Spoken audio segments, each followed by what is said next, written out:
ایسا یہ کوشچن ہے کہ ایک مرتبہ آپ نے لیکچر میں یہ کہا تھا کہ ٹو انڈرسٹینڈ دا سنہ you have to understand the intention behind the سنہ. مہربانی فرما کر ایکسپلین کر دیں کیا اس طرح دین میں کنفیوژن پیدا نہیں ہوگا؟ مثال کے طور پر نماز قصر کے بارے میں اگر انٹینشنز کو دیکھیں تو شاید آج کل کے دور میں اس کی ضرورت کم ہی رہ گئی ہے. ایکچولی جب ہم حدیث کا مطالعہ کرتے ہیں تو ہم انتہائی عقیدت اور محبت سے کرتے ہیں. ایک ایک لفظ ہمارے لیے محترم ہے, بزرگ ہے, مگر جو ہم کام نہیں کرتے ہیں ہم اس عقیدت میں یہ نہیں دیکھتے کہ انٹینشن آف دی پروفٹ کیا ہے. جب انٹینشن آف دی پروفٹ نہیں ہمیں نظر آئے گی تو ہم متعصب اور جاہلانہ انداز میں ایک دوسرے سے بحث کرتے نظر آئیں گے. فار ایگزامپل ابھی آپ کو میں یہ سارے دیکھیے ٹخنے اور کپڑے کے استعمال پہ آپ کو مصدقہ حدیث میں سنا دیتا ہوں. حضور صلی اللہ علیہ وسلم کا ارشاد گرامی ہے کہ جس شخص نے تکبر کی وجہ سے اپنے کپڑے لٹکائے وہ اللہ اس کی طرف دیکھتا بھی نہیں ہے. اب دیکھیے یہاں فرض کرو چیز اتنی ہے کہ اللہ کے رسول نے یہ فرمایا ہو کہ جس شخص نے تکبر کی وجہ سے کپڑے لٹکائے ہوں وہ اللہ اس کی طرف دیکھتا بھی نہیں. نہ ہمارے لیے بہت بڑا کوشچن ہے ٹو انڈرسٹینڈ کہ یار اس وقت کیا ہو رہا تھا عرب میں. عمارت کے جو ذرائع متعین تھے اور جوش اگر اس وقت آپ غور کریں تو بڑے رئیس لوگ ٹرینز لے کے چلتے تھے, چھوٹے بچے ان کے پیچھے لڑکتے ہوئے لبادے اٹھا کے چلتے تھے اور بڑے ناز سے. اس وقت کپڑا جو تھا فار ایگزامپل اگر عرب میں اگر کپڑے کو دیکھا جائے تو چائنا سے آنے والا جو ریشم تھا اور بڑی دور دراز سے جو قیمتی چیزیں بنتی تھیں انہی سے, گاڑیاں تو تھی نہیں, کاریں تو نہیں, گھوڑے تو ہر ایک کے پاس تھے, تو جو تکبرات کے مظاہر ہوتے ہیں ان سے ہی اب شان و شوکت نکلتی ہے. اس وقت اور اس زمانے میں کپڑا جو ہے لٹکانا ایک بڑے واضح عمارت اور تکبر و بڑائی کا نشان تھا. اللہ کے رسول کو اس چیز سے واسطہ پڑ رہا تھا, ان کی اس تمرد سے واسطہ پڑ رہا تھا, اور خدا کے رسول نے اس لیے ارشاد فرمایا کہ جس شخص نے تکبر کی روح سے اگر کپڑا لٹکایا تو خدا اس کی طرف نظر بھی نہیں کرے گا. اب مجھے آپ یہ بتائیے کہ اگر ہم رسول اللہ صلی اللہ علیہ وسلم کی انٹینشن نہ دیکھیں, دیکھیں ابھی ذرا غور سے میری حدیث پوری آگے میں چاہتا تھا کہ آپ اس کے لفظ سنا دوں. صحیح مسلم کی حدیث ہے کہ رسول نے فرمایا صلی اللہ علیہ وسلم جو شخص تکبر کرتے ہوئے ٹخنوں سے نیچے کپڑا گھسیٹ کر چلتا ہے تو اللہ اس کی طرف نہیں دیکھتا.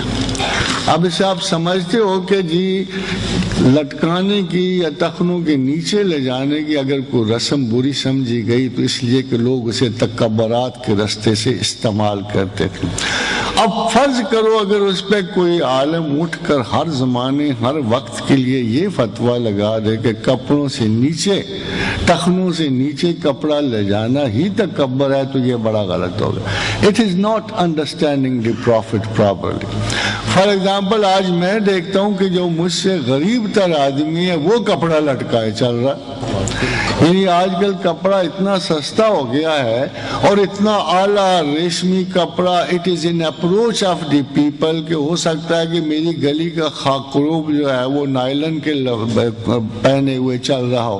اب یہ تکبر کا نشان نہیں رہا. obviously اب تکبر کا نشان ہے فضول کپڑا پہننا اور شو کرنا کہ میں تو پرواہ نہیں کرتا کپڑا, میرے پاس مال ہی اتنا ہے, آئی ڈونٹ کیئر, تم لوگ ہی ہو بس کوٹ ٹائیوں کی فکر تو ہمیں تو پیسے کی فکر ہے.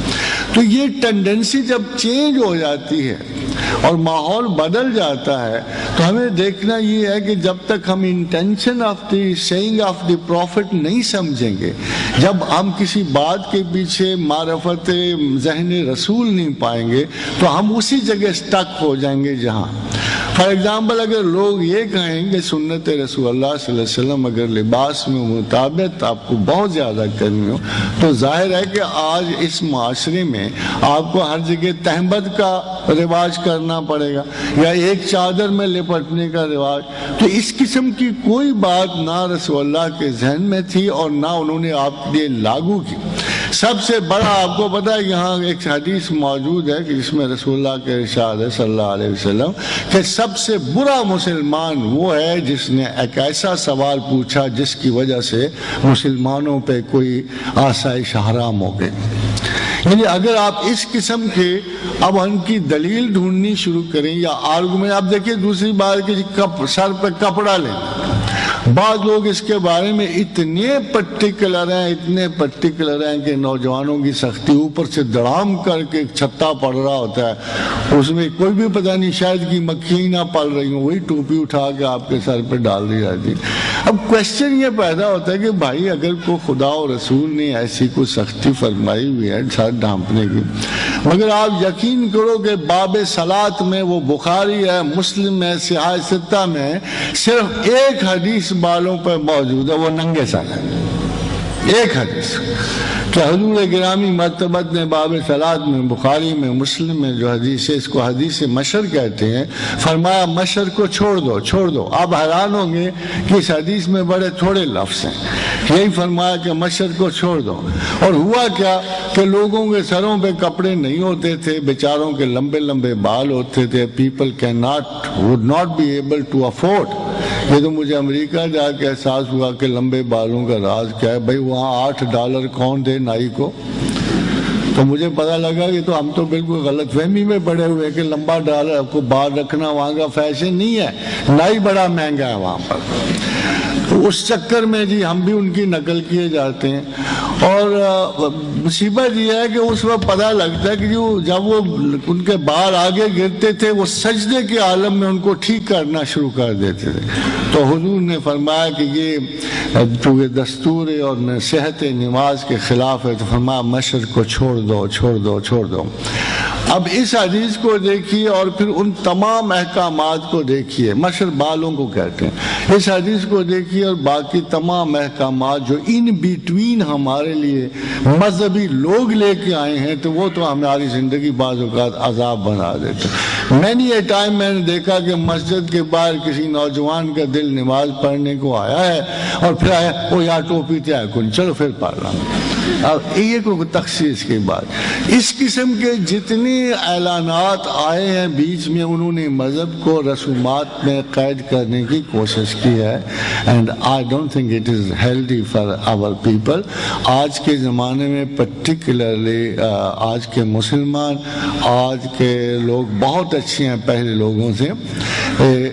فرینکلی ٹیلنگ یو، میں آپ کو یہ بات بالکل ٹیکنیکلی کہہ رہا ہوں، یہ نہیں کہہ رہا کہ میں کچھ جذباتی ہو کے کہہ رہا ہوں کہ آئی ہیو اوور فیلٹ کہ 100 ایئرس کی غلامی کا اگر اثر زائل ہوا ہے تو ہماری اس نسل سے آ کے زائل ہوا ہے.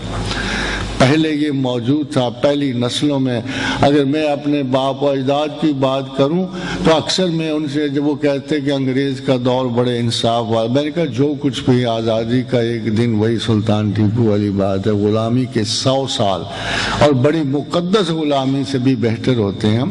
If we do not evaluate ourselves or we are not giving proper، وہ لوگ جو قائد اعظم کے خلاف ہیں ان کو یہ بات سمجھ نہیں آتی ہے کہ وہ سمجھتے ہیں کہ وہ بڑے دیندار تھے اور بڑے یہ تھے اور قائد اعظم. مگر میرا خیال یہ ہے کہ جس شخص نے آپ کو پاکستان لے کے دیا ہے، ابھی تو 60-70 سال گزرے ہیں، رب کعبہ کی قسم اگر ایک دن بھی پاکستان آزاد ہو کے غلام جاتا تو وہ دن ہی بہت قیمتی تھا جس دن وہ آزاد ہوتا. اور آپ اتنی بڑی رحمت اور نعمت سے آپ کو کم از کم پتہ تو لگ جاتا نا آزادی کیا ہے جو اب آپ کے نصیب میں ہے اور مستقل ہے. تو وہ بڑے بیوقوف ریلیجس لوگ ہیں جو ان چیزوں پہ ایویلیویٹ کرتے ہیں مذہب کو اور انسانوں کی زندگیوں کو.